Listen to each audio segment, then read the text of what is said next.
සිත විසිරී ගියේ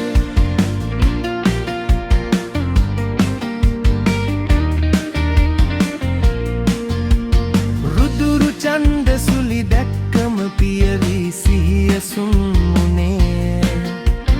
දරුවන් දැන් ළඟ නැති බව මව්වරුන්ට නොදැනුනේ දරුවන්ටත් දෙමාපියන් මග ඇරිලා විසුරුනේ පනකෙන් බමේ බේරගන් හිස්ලුලු අත ගියේ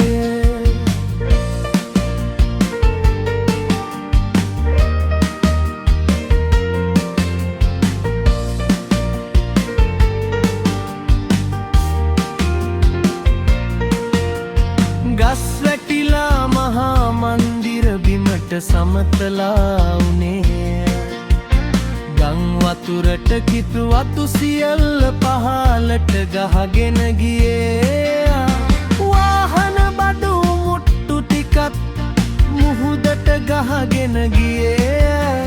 ඇඳිවට පමණක් තියදී සියල්ල අහිමිව ගියේ